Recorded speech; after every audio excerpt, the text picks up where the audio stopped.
সেই ঐক্যবদ্ধ সংগ্ৰাম প্ৰয়োজন আছে।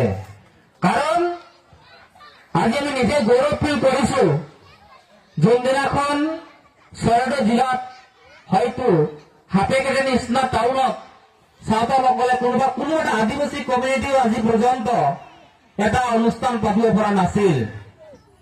আজি চাওতালসকলে, আদিবাসীৰ মূল হুটিৰ চাওতালসকলে, মূল হুটি বুলি কৈছো, এই আদিবাসীসকলৰ মূল হুটিৰ চাওতালসকলে সেইদিনাখন হাপেখাটি যেনেকৈ স্তব্ধ কৰি দিছিল, কোনো খাই নাই, কাজিয়া নাই, কিন্তু ভান্তি সম্প্ৰীতি চাওতালসকলে নিজৰ জাতিৰ কাৰণে যেনেকৈ হাজাৰ হাজাৰ চাওতাল হাপেখাটি স্তব্ধ হৈ গৈছিল, মই ভাবো অনাগত দিনত তেনেকৈ স্তব্ধ কৰিব লাগিব আমি স্থায়ী লিখেগে।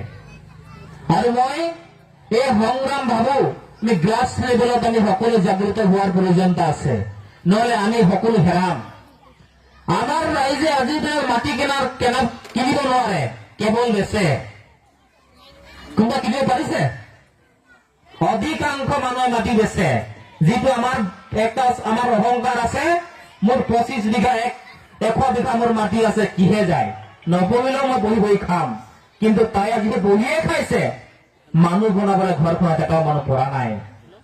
যিটো মাটি আপুনি বেচিছে, তাতে এজন আহি পিনে আপোনাক আগ্ৰাসন কৰি, আপোনাক ডমিনেট কৰি আপুনি তাৰ ঘৰত গোলাম খাটিবলগীয়া হৈছে। এনেকুৱা দিন আহি আছে। যিটো আমি নিজক কৈছো, অসমৰ ভূমিপুত্ৰ ভাৰতবৰ্ষৰ আদিবাসী মূল হুটিৰ চাওতাল মানুহ, সেই চাওতালৰ আজি তেজ পানীয়া হৈ গৈছে। সঁচা কৈছো না মিছা কৈছো? কওক, ৰিয়েল বাত হয়। মই এটা কথা আপোনালোকক কওঁ, দীনেশ ৰাজদাৰ যি সংগ্ৰাম আছিল সেইদিনাখন, যিটো ঐক্যবদ্ধ সংগ্ৰাম চাইছিল, যেতিয়া জাতিটোক লৈ চাইছিল, তাৰপিছত সকলো আদিবাসী লৈ চাইছিল, তাৰপিছত সমগ্ৰ অসমীয়া জাতিটোলৈ তেওঁলোকে আগবাঢ়ি যোৱাৰ নেতৃত্ব লোৱাৰ যি সপোন ভাবিছিল, সেই সপোন আজি বাস্তৱ কৰিব আমি কোনেও পৰা নাই। যদি পাৰিলোহেঁতেন আজি এই ফিল্ডত হাজাৰ হাজাৰ চাওতাল থিয় হলহেঁতেন। আজি আমিও কৰবাত নহয় কৰবাত দুৰ্বলতাত হৈ আছো। এইটোৱে ভাবিছে একাংশই, মাঝি মণ্ডলে পাতিছে কিহৰ যাব লাগে এৰে তাত। সেইটো সংগ্ৰাম নহয়। যদি প্ৰকৃত তেজ আছে, জাতিৰ তেজ আছে, যোনেই নাপাৰক চাওতালৰ অনুষ্ঠান হয় দলে বলে ওলাই আহিব লাগিব।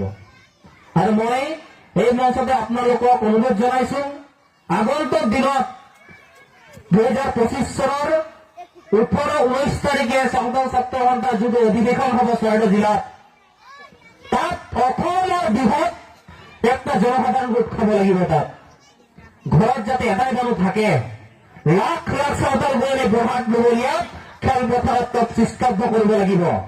অসম চৰকাৰক দেখাই দিব লাগিব যে আমি চাওতালসকল আজিও ঐক্যতাৰে আছো, আমাৰ নিজৰ প্ৰাপ্যৰ অধিকাৰৰ কাৰণে আমাক কোনো ৰখাব নোৱাৰে। যেতিয়াই জাতি থাকিব, নিজৰ পৰিচয় থাকিব, আত্মীয় সংগ্ৰামটো আমি সদায় আগবঢ়াই দিব পাৰিম। আমাৰ ঐক্যবদ্ধতা যেতিয়াই থাকিব, প্ৰত্যেকজনৰ বন্ধুত্ব যেতিয়া থাকিব, তেতিয়া আমি সংগ্ৰামটো আগুৱাই লৈ যাব পাৰিম। আজি কবলৈ গলে হয়তো দুৰ্গতিবৰ্গে কাম কৰক নকৰক, পৃথিৱী জব তক থাকিব, তপ লিপিবদ্ধ থাকিব যে আদিবাসী মহিলা, জনজাতীয় মহিলা, সান্তাল সম্প্ৰদায়ৰ পৰা বিলং কৰি তেওঁলোকে মাননীয় দ্ৰৌপদী মুৰ্মু ডাঙৰীয়াৰে ভাৰতৰ ৰাষ্ট্ৰপতি, দ্বিতীয়জন নাগৰিক, দ্বিতীয়জন মহিলা।